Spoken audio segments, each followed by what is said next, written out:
Right. So, do you want to switch your... Yep, I'm all ready whenever you are. Okay, cool. All right. Video. Cool.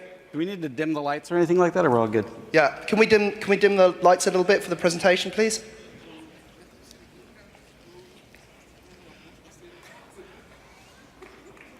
All right. Let's just get to it.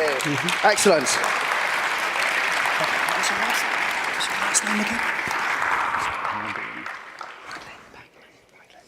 Okay, next up we have Trevor Paglen and the 6 landscapes of the surveillance state? We'll figure Something it out. like that. Yeah, you know, we'll work it out. Okay, big hand please for Trevor. Wow.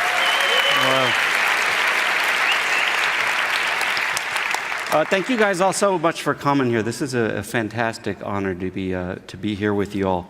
But let's get right into it. We don't have as much time as I would like to have, but it's always like that. I've been spending a lot of time in helicopters lately. I'm an artist, but I'm not somebody who goes into a studio every day with some paint and makes a mess and comes out at the end of the day with a painting or anything like that. I have a very empirical practice, meaning I go out into the world, do things, and I spend a lot of time running around looking at stuff. And one of the overarching themes of my projects has to do with trying to push vision and trying to push perception as far as I can, usually to the point where it starts to break down. And the reason for that is that I hope that by investigating some of these limit cases of vision, these limit cases of perception, that we can kind of create a vantage point that we can then use to look back on ourselves with different kinds of eyes, with fresh eyes, if you will.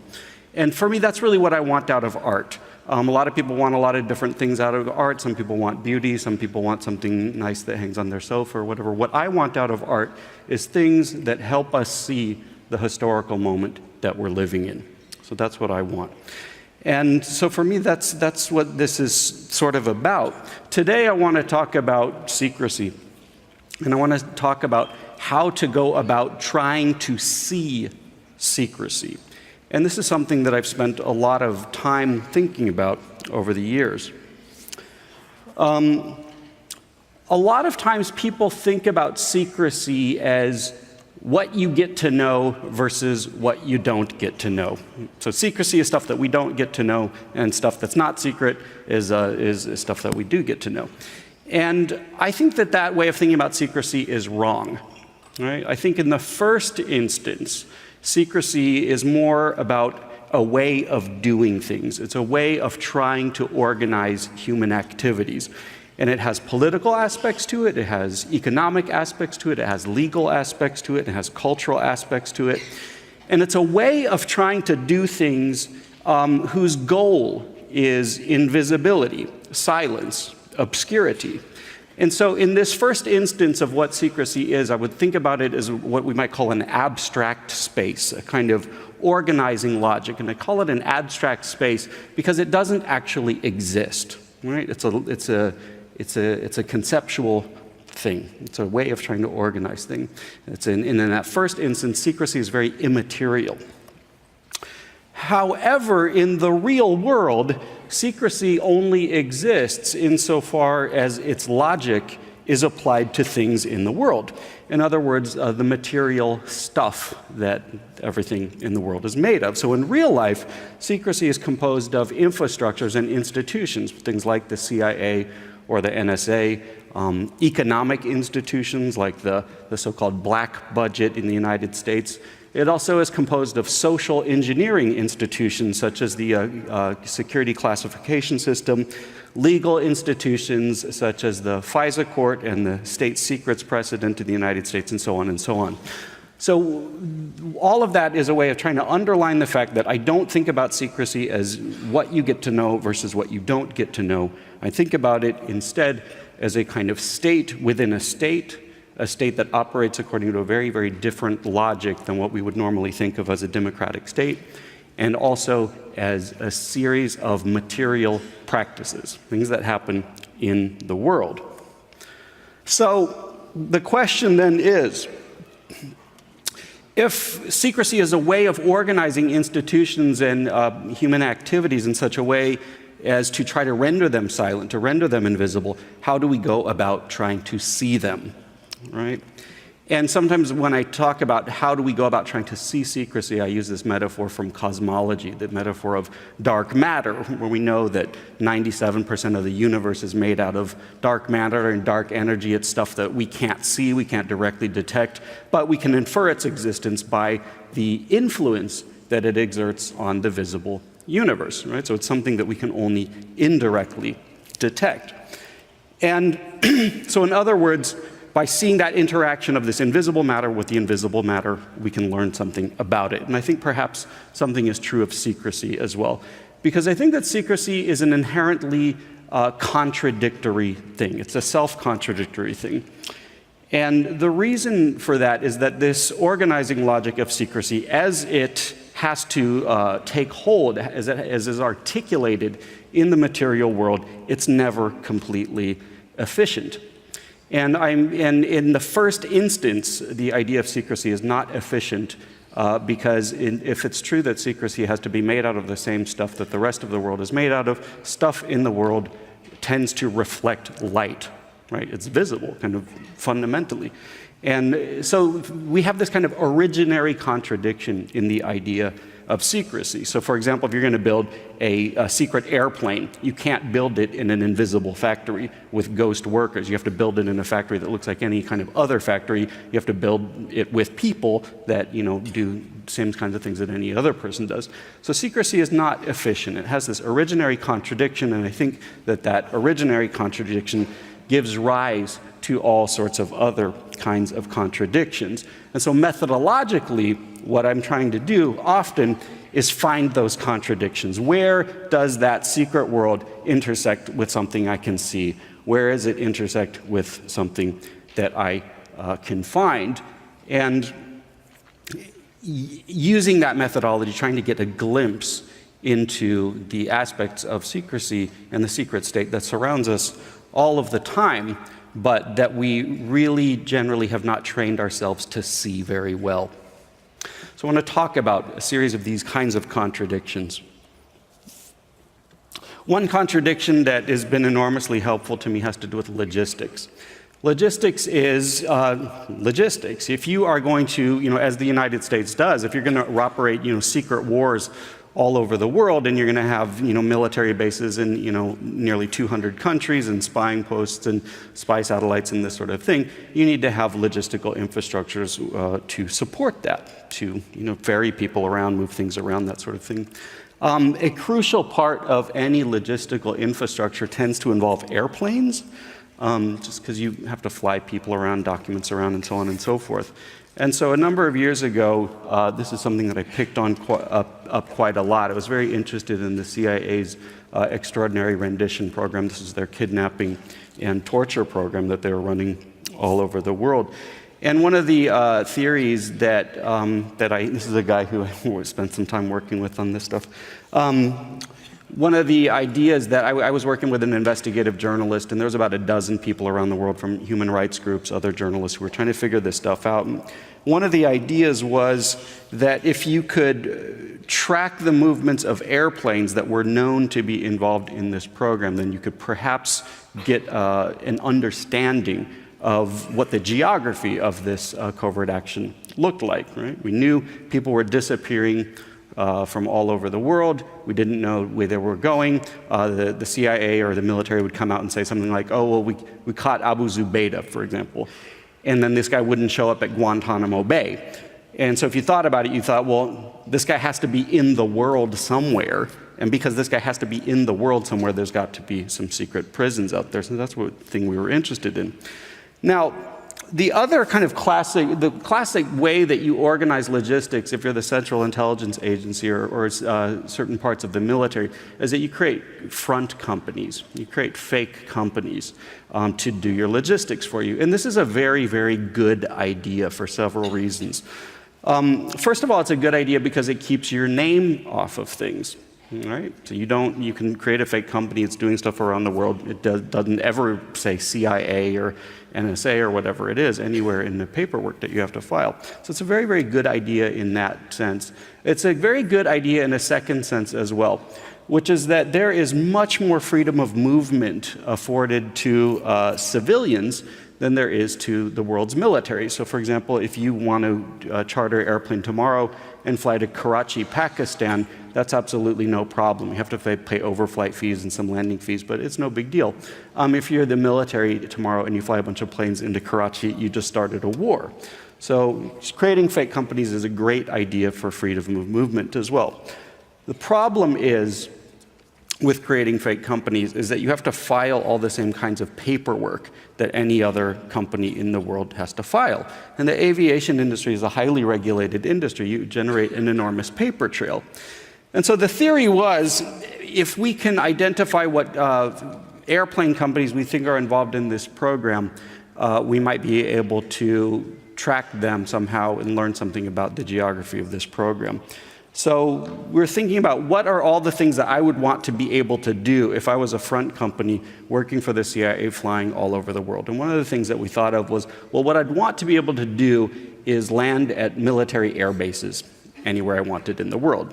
I want to be able to refuel at military air bases. And so we had the idea of writing to the military and asking, hey, can you give us a list of all the civilian companies who have clearances to land at military airfields and what clearances that what airfields they have clearances to land at.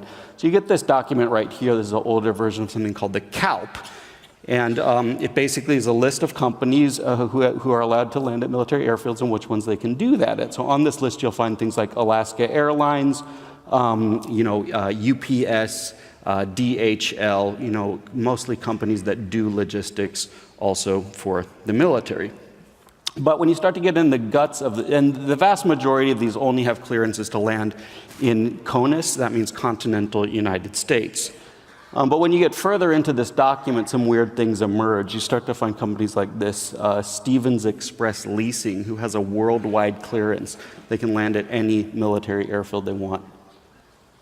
Richmore Aviation, we're going to come back to these guys.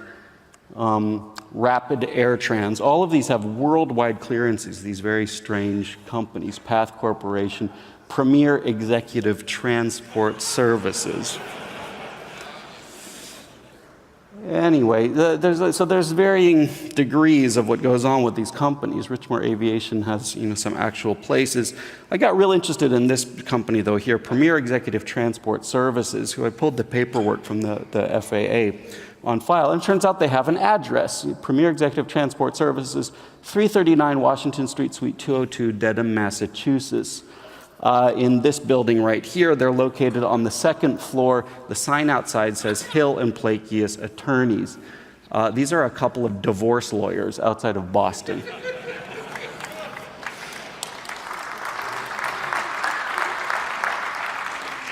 So when I went in there and asked them to talk to somebody about Premier Executive Transport Services, they threw me out. But I did, just kept looking, poking at this company. It's a public company. It has to file all kinds of, articles of incorporation, updates, tax filings, that sort of thing. I got real interested in people who were on the boards and the staff of these companies. Started collecting their signatures, finding people like Colleen Bornt, Brian Dice, James Kershaw, Tyler Edward Tate. This is my all-time favorite. If you haven't figured this out yet, Tyler Edward Tate's not a real person. Tyler Edward Tate has a birthday in the 1950s, but a social security number issued in the 1990s, has no credit rating, never got a loan from a bank, never got a driver's license, never got married. Doesn't really have any of the electronic trail that each of us generate really every few seconds in our lives. Tyler Edward Tate's only address was a P.O. box at this post office outside the airport in Washington, D.C., box 221943. So I did a reverse record search on the P.O. box and hundreds of names show up.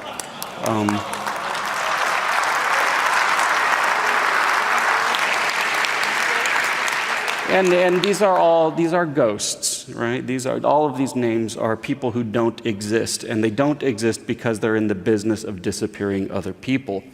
But going back to the airplane companies, what you could do, because these were civilian airplane companies, you had a list of companies that you're interested in. You could go back to the FAA and say, I want to see all the registration numbers and serial numbers for all of the airplanes that are owned by this set of companies. So you get back the list of airplanes, registration numbers, serial numbers. Then you go back to the FAA and you say, I would like to see all the flight plans that these particular airplanes have ever filed with you. And you start to get documents that look like this. You get the registration number of an airplane, landed IAD, that means Washington Dulles. This one right here, BGR, is Bangor, Maine. KFAY is the home of the Special Forces community in Fayetteville, North Carolina. EINN, Shannon, Ireland. MUGM, Guantanamo Bay. So we started tracking different routes where all these things were flying, the idea being if you could see multiple flights to a single location, perhaps that was a place to pay some more attention to. I'm going to fly through this. I've talked about this quite a lot, and there's documentation of these projects online. We had other sources of information as well. This is a map drawn by a former ghost prisoner, a guy named Khalid al-Masri, of what he believed the inside of one of these black or dark prisons looked like. Using this combination of information, tracking flight plans and that sort of thing, we're able to figure out the very probable location of a CIA black site east of Kabul. And so in this building, so we flew out there and had to spend quite a bit of time finding a taxi driver who knew where this road was. This road had been so dangerous for so long that you wouldn't, people from before, we had to find someone who'd been driving a cab since before the Soviet occupation of Afghanistan. So our translator, our fixer goes, we need to find an old man, someone who knows where this road that you're talking about is. So we start driving out there and you leave the city behind you. And you're kind of out in the sticks in Afghanistan, and we end up in a traffic jam. But it's not a bunch of cars, it's a herd of goats going across the street, waiting for these goats to go by. And we see the shepherd, very old man, the traditional Afghan clothes and the whole thing, big beard, exactly what you'd picture in your head. But we notice, hey, this guy, this shepherd, he's wearing a baseball hat. That's weird. So waiting for him to go by, the shepherd finally turns to look at us in the car, wearing a black baseball hat. The letters KBR are on that baseball hat. KBR stands for something called Kellogg, Brown, and Root, which is a company that was a subsidiary of another company called Halliburton, which of course was the company that Dick Cheney was on the board of. And so here we are in the middle of nowhere, Afghanistan, next to what we are 99.99% positive is a secret CIA prison. The local goat herder is wearing a Dick Cheney baseball hat.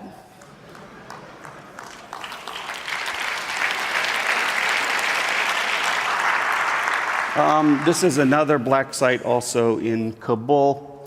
Now, but I'm really interested in these front companies, and because what I'm interested in is I want to understand what does the domestic architecture of a covert operation like this look like? What does it look like at home? What does it look like, we all imagine covert operations being secret prisons and gruesome scenes of torture and that sort of thing, and that's all true, but I wanted to understand what also facilitates that. What is the other kinds of architecture that enable that? And we got a huge glimpse into that a couple of years ago when two of these front companies, so these front companies they're sort of in this gray zone sometimes where they do real work and they're real businesses and they have, cash flows and things like that. But they're also primarily doing work for the CIA. So what happened was two of these front companies got in a billing dispute over invoices, unpaid invoices for rendition flights. One of the companies was this company here, Richmore Aviation.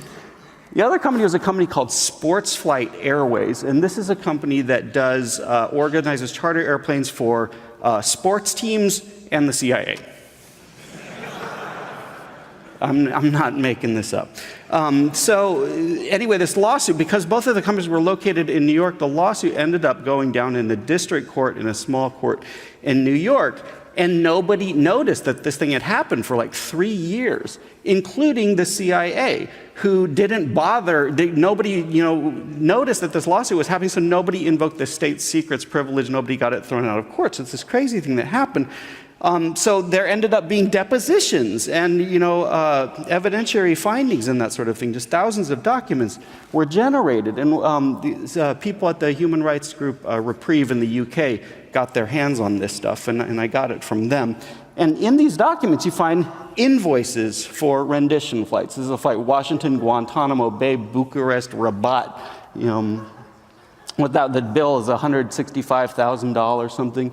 Eurocontrol documents, invoices for telephone calls that were made during the in-flight telephone calls that these guys were making back home to headquarters or whatever it was. These guys are trying to get reimbursed for these satellite phone bills. Depositions. And so I spent, a long time with all this stuff and just started making this giant map, just trying to understand what all of the different relationships were that were being outlined in these documents. Turns out DynCorp was one of the big people behind it, but then even at DynCorp found out the names of different managers for parts of the program, that sort of thing. Sports Flight was at the center of it. And the Sports Flight was also charting with this whole other bunch of companies also doing rendition flights as well that we didn't know about. And I just started going around and photographing these places. I wanted to understand, I wanted to see the places that we're talking about in these documents. Here's Sports Flight in Long Island. They kind of had a failed attempt to try to tape over the name of their sign. In the depositions, you have stuff like this. Who Ron Dickey is? He's the backup program manager supporting Bill Vigil. I wanted to know what Bill Vigil looked like, so I sat outside his house.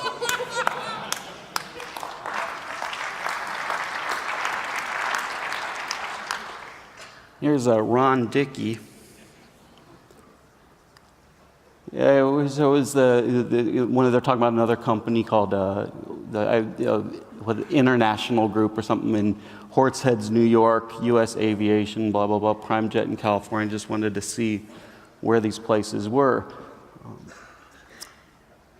The only Larry I knew is Larry Seals. I never met him. Do you know if he's employed by anybody? As far as I know, the State Department. I wanted to know what he looked like. What this all adds up to is what I think of as a very everyday landscape.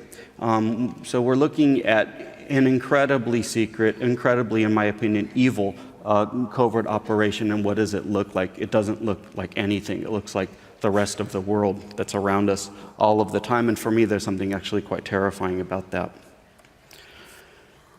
Other contradictions, places to find covert activities, places to see secrecy where you don't have to go far at all. You can step outside and look up in the sky.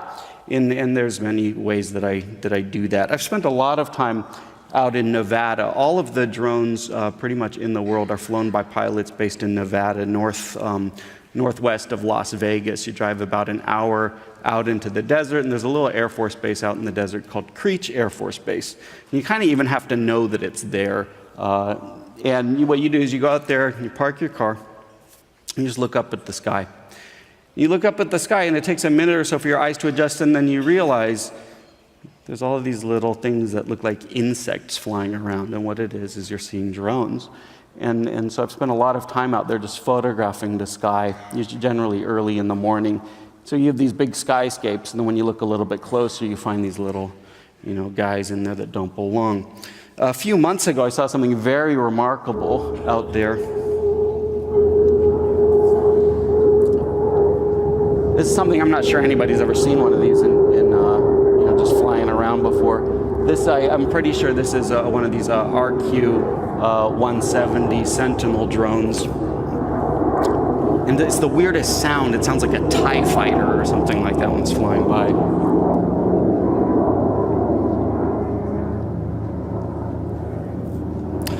This, of course, was the drone that the Iranians managed to bring down a couple years ago. And so these kind of skyscapes. I'm really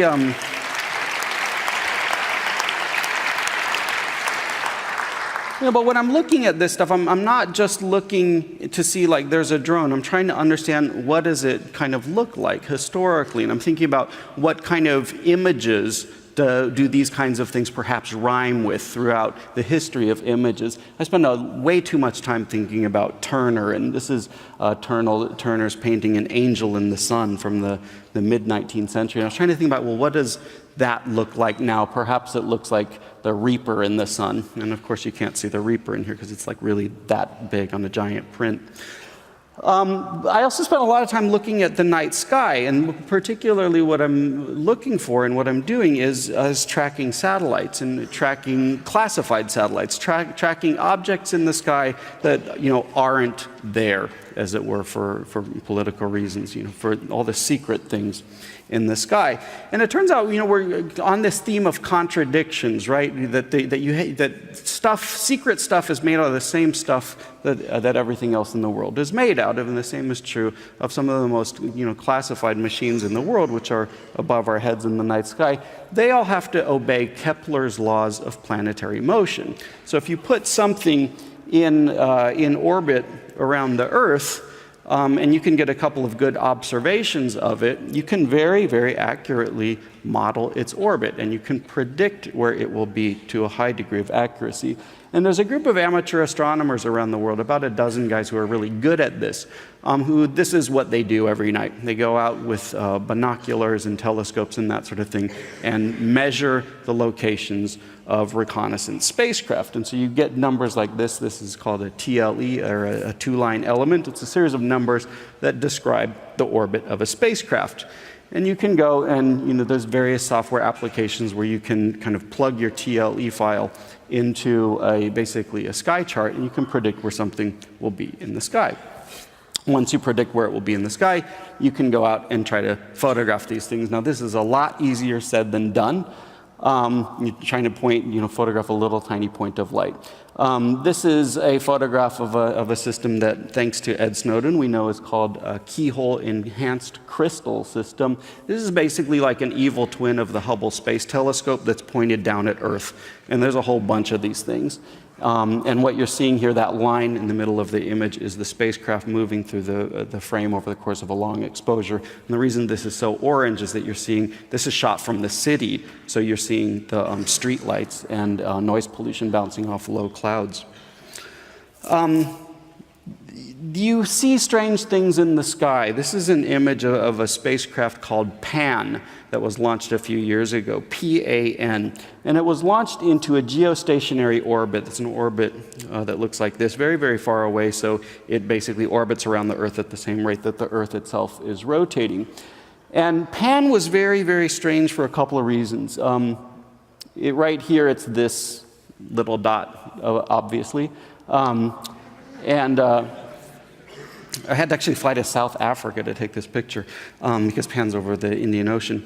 But Pan, so normally there's all kinds of spy satellites and classified launches that are happening. And in every single case, a classified launch will either have a military launch number or what's called a National Reconnaissance Office launch number. So the military will always announce when they're launching when they're going to launch a rocket, because they don't want to think the Russians that they're starting a next world war or something like that. So I say we're launching a rocket. Here's the NROL number. It's going to be around this day and around this time. This thing called PAN, P-A-N, shows up on the launch manifest, and it shows up as a classified payload, but does not have an NRO launch number and does not have a military launch number. So what the hell is this thing?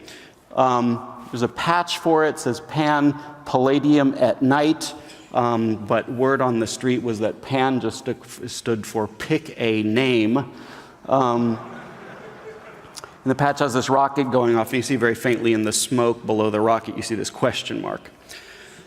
So Pan goes up. It turns out later there's a little Lockheed brochure that mentioned in passing that Pan was based on, I believe, a Lockheed A2800 bus. So it's basically a kind of communication satellite. It goes into this geostationary orbit over the Indian Ocean and just sits there. And so what the hell is this thing? Well, if it's not got an NROL or a military launch number, then presumably it's another government agency that would have this communication satellite over the Indian Ocean. So at this point, I'm just making up conspiracy theories. The first idea that I had with some other people was that, okay, who would want to have a whole lot of bandwidth over the Indian Ocean, who's not the NRO, who's not NSA, and who's not the military? We started to think, okay, maybe CIA. It's the only other agency that I could think of, and CIA doesn't put their name on anything.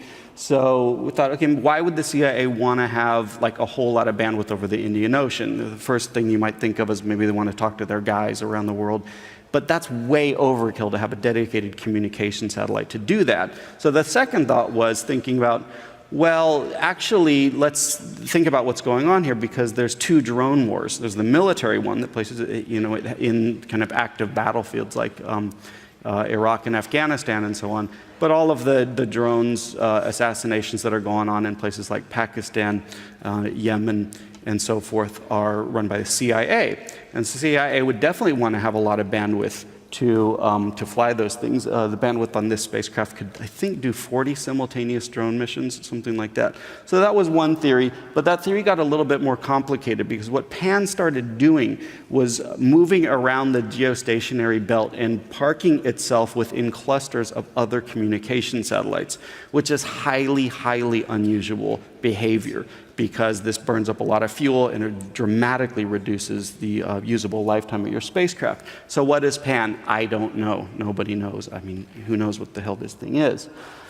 One of those things. This is another weird little thing that went up in 2009 on a Delta IV Heavy rocket in January 2009. A gigantic NSA spacecraft went up again over the Middle East. And a friend of mine in South Africa, an astronomer, said, hey, Trevor, you should go take a look at USA 202, which was the name that was kind of publicly used for the thing. I said, okay.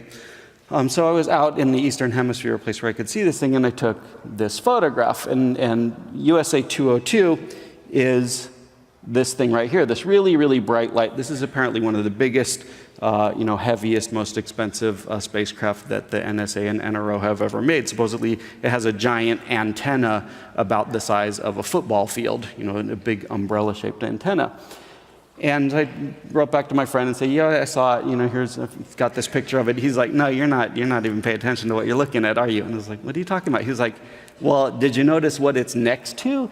And I hadn't thought about that, even though it's right there in the picture. He said, well, go look that up. And it turns out this little line here is an unclassified spacecraft. It's a spacecraft called Thuraya 2. What Thuraya 2 does is all the satellite telecommunications for the Middle East. Huh. So it's just right there. See it through a telescope.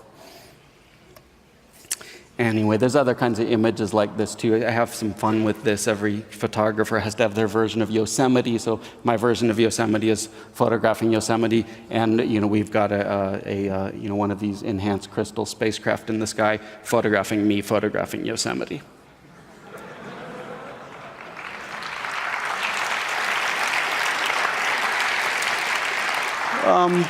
As we know from looking at all the Snowden documents, but we knew this already, that secret societies are obsessed with symbols. This has always been the case, going back to old Roman mystery religions where they had these elaborate symbolic languages that were sort of kind of elliptically kind of trying to describe the secrets that these secret societies held.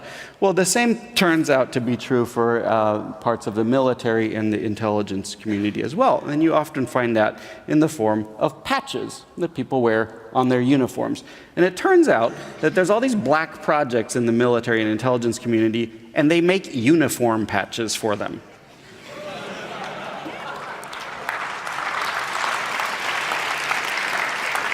And it's the damnedest thing. I mean, I've asked a number of these guys, why the hell are you making uniform patches for black projects? And they said, oh, well, if we didn't have a patch, no, that would really look weird, right? Okay. So you find stuff like this. The Special Projects Flight Test Squadron. This is a unit, they're based at Area 51 in Nevada, this famous secret base. And all they do is fly secret airplanes. And their patch, it has all these symbols. It all means stuff. So here's this radar. You have a generic airframe. You have this sword here. That sword actually refers to a classified airframe that's now been declassified called bird of prey. This thing falling from the sky is a radar calibration target. So it's an aluminum ball with a known radar cross-section that you throw out the back of an airplane. You use it to tune a radar. Their mascot is this wizard with a staff. The lightning bolt, in the kind of visual language of this stuff, usually represents electronic warfare. He's holding this sigma symbol, which when you're doing the engineering equations to design stealth aircraft, this is like the unknown kind of ideal radar cross section. This is like the goal of invisibility. And then right here, you have a collection of 5 stars and 1 off to the side. 5, 1. These guys work at the famous Area 51 secret base. Now, based on our, like looking at these kind of questions of logistics, you realize that, there's a huge amount of infrastructure that has to go into something like the Special Projects Flight Test Squadron. If you want to have secret airplanes and secret test pilots in a secret airbase, then you need to have things like secret air traffic controllers. You need to have things like secret maintenance crews. Down to the point where you need to have secret cafeteria people and secret janitor people and secret doctors, flight surgeons and so on, and secret data entry people and so on, the whole thing. If you're going to fly secret airplanes, you need to refuel them, right? And typically in the Air Force, the way that you refuel a plane is with what's called a tanker squadron. So you have a flying tanker, and your airplane comes up and gets the gas off the tanker, flies away. So if you're going to fly secret airplanes, you need a secret tanker squadron. Now, the secret tanker squadron's mascot is this phantom guy. The thing he's holding in his hand is a tanker boom, so it's like the boom that you lower down into an airplane to refuel it. And then here at the bottom we have this. It says NKAWTG ... nobody. Now, NKAWTG is something it turns out you find on all the patches for all the tanker squadrons in the entire Air Force. It stands for no one kicks ass without tanker gas.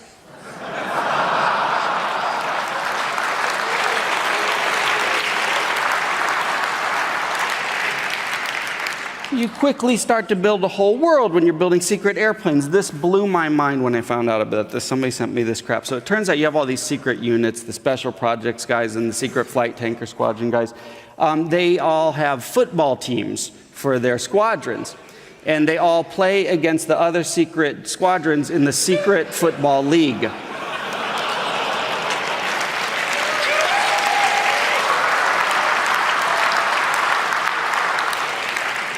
So I got my hands on this good thing right here, and this is the ring for the football team for the Red Hats, right? And the Red Hats is another secret unit, also flying out of Area 51. You got your 5 stars and 1, and their motto is more with less, and their mascot is a bear climbing over the world wearing a red hat. If you can guess what these guys do, you're really good, but I'll tell you what they do is they fly a small squadron of stolen Soviet and Russian MiGs, right? And their motto is more with less, because they only have a few of these MiGs that they fly. Now, I knew all these symbols. I knew a lot about the red hats. I'd talked to guys who'd been in that squadron. The guy who sent me this class ring, I wrote back to him. I said, I know what all these symbols mean, but there's something I don't understand right here, BHAS. I've never seen that before. Can you tell me what that is? And he said, oh, yeah, I'll tell you. Blue hats ain't shit. Rapid Capabilities Office, they got their little black world in the background of their patch. These guys are in charge of, I don't know if you heard about this, the X-37B space plane. So this is, the Air Force has their own little drone version of a space shuttle that's secret, that's flying around right now. It's a kind of a reusable vehicle. I think it's on its 3rd mission right now that's been lasting forever. Here's a photograph of it in the sky. The flight crews for the X-37B, their secret drone space shuttle, this is their patch.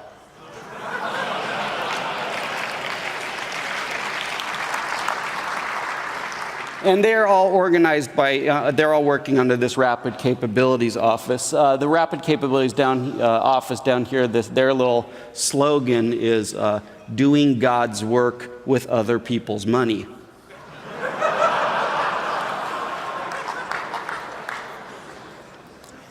You know, there's a lot of times you can learn operational details about programs based on these patches. I mentioned that before. This is an older patch for an old constellation of spacecraft called Onyx. It turns out the orbital inclinations on this patch are accurate. So you could find out what where this constellation of secret spacecraft was, and you can find out what they do. The patch says, "We own the night," and it has this picture of owl eyes or cat eyes, so this theme of seeing at night. This is an imaging orbit, so you'll only be in this orbit if you're taking pictures. How are you going to take pictures at night? Well, you do it with something called a synthetic aperture radar. And yeah, so here's a picture of that thing. I published this stuff. The NRO, there was a memo saying, hey guys, stop putting operational details of the classified spacecraft into the patches. You guys are on to us. So the NRO started having to make patches that look like this.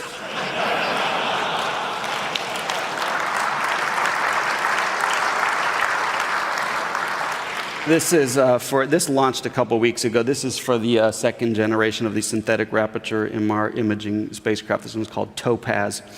This is an old favorite. Let them hate so long as they fear. And this one kind of sums up the whole thing.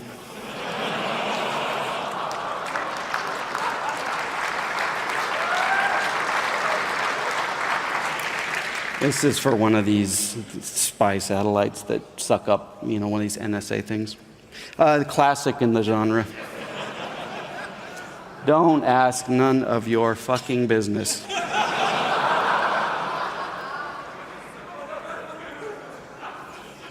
And so I want to come back to this originary contradiction to begin wrapping up here a little bit. The idea that, when you're doing all this secret stuff, it fits imperfectly into the world. You can't make invisible factories. You can't, you have to have infrastructures that go into these covert operations. Infrastructures generate paperwork. They generate, invoices and crap like that. But they also have a material footprint on this Earth's surface. A lot of places that are, associated with classified activities, of course, are all over the world, but there's a lot in the West in particular that are way out in the desert. You can't get anywhere near these things. Many times they'll have buffer zones of 30, 40, 50, 60 miles around them. So there's literally no place that you can stand on public land and see them with your eyes in many cases. So what I started doing was, quite literally using tools designed for astronomy and astrophotography and trying to use them for terrestrial photography, asking myself, what if I buy a telescope that's designed to take a picture of the planet Jupiter and try to take a picture of a military base, 40 miles away or so? What happens? It'd be like if in a traditional landscape photograph like an Ansel Adams is probably using something like a 50 millimeter lens. What happens if you use a 5,000 millimeter lens instead? Well, you start to see a little bit of a different landscape.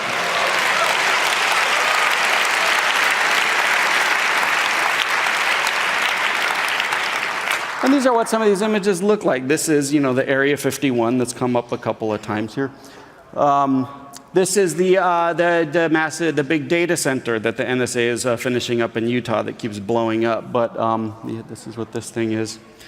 This is a site in West Virginia called the code name of it is Timberline. This is another one of these NSA eavesdropping stations. This is where most recently they were involved in some of the spying on UNICEF and the UN World Health Program was going on from here. This is an aerospace data facility southwest. This is a downlink for reconnaissance satellites in New Mexico. Classified airbase for operational aircraft also in Nevada. This is taken from about 18, 20 miles away. When you start photographing things at these kind of extreme distances, you're looking through so much heat and so much haze that the images, start to break down quite literally. And so in an image like this, which is taken from about 40 miles away, these are chemical and biological weapons proving grounds in Utah, you start to veer towards total abstraction. And so in an image like this, you're seeing two things. It's an image of a classified military base, but it's also a photograph of what it looks like when you've pushed the physical properties of vision so far that they just fall apart. At 60 miles, you start to get stuff like this, which looks like stuff like this.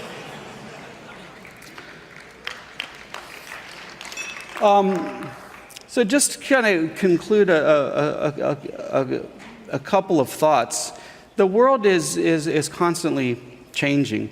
And I feel like our job, or my job as an artist, is try to see how it's constantly changing. And one of the things I've been thinking a lot about are images like this. Earlier today, Travis Godspeed mentioned in passing that there was a couple of years ago, there was groups of guys who were pulling video links from drone flights around the world off of, on open satellite channels, off just regular communication satellites. I got my hands on some of this stuff and made a little film out of it. There's weird stuff that shows up in these feeds. Like one of the recurring themes is this clock. No idea why, but guys who look at these feeds, apparently it shows up from time to time. But I think this kind of thing is indicative of a larger thing that is happening within the world of images and within the visible world itself. And I think that images are perhaps fundamentally changing right now. Traditionally, when we think about images, the way that images have functioned historically they functioned as representations. So an image, it represents something, in the world. But more and more, I think if we haven't reached that point yet, then we're quickly approaching the point where the vast majority of images and photographs made in the world will be made by machines for other machines, and humans will never see them. Although those images will do an extraordinary amount of work in actively sculpting the world. And so we're moving away from this regime of images just being representational and moving towards a kind of operational regime of images. And that's something that I'm trying to think about quite a lot. I'll leave you with a final note, which a lot of times the first question that everybody's going to ask me, I'm going to preempt that by saying, people ask me, do I get hassled by law enforcement, intelligence agencies, and that sort of thing. I don't like talking about that, and I don't like talking about that because I fundamentally think that these are civic institutions, right? I don't think that these guys who make patches who say let them hate as long as they fear, I don't think they get to win, right? And I don't think that we should have an attitude towards these agencies. I don't think we should live in fear of them.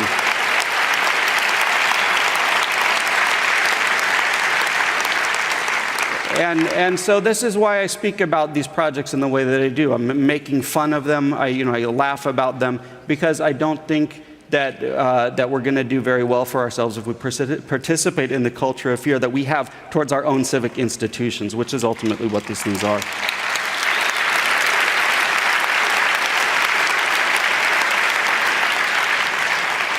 And I'll take any questions if anybody's got something.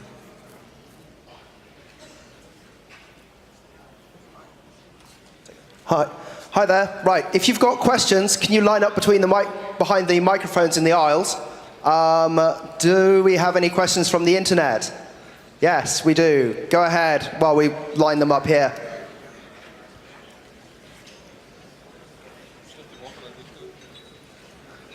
We'll take a question from the internet. Okay, there are two questions from the internet. First one is, do you know anything about underground bases? Do I know anything about underground bases? Sure, there's underground bases. There's underground bases at places like the Blue Cube, at places like NSA, sure. But if you're talking about underground bases that are deep in the desert, in the bottom of a mountain, there's places like NORAD, of course, but I don't think that there's big underground bases that have no footprint that we don't know about. Again, the logistics are just insane to think about. Trevor, we're going to have to call it. That's fine. Unfortunately, everything's starting to get a bit full and we are over time. So if you've got any questions for Trevor, Trevor will be down in the... I don't know, at the bar, wherever. In the bar. Yeah. You can stalk Trevor in the bar, surveil him. Thank you very much, Trevor. Big round of applause, please, for Trevor. Keep up the good work.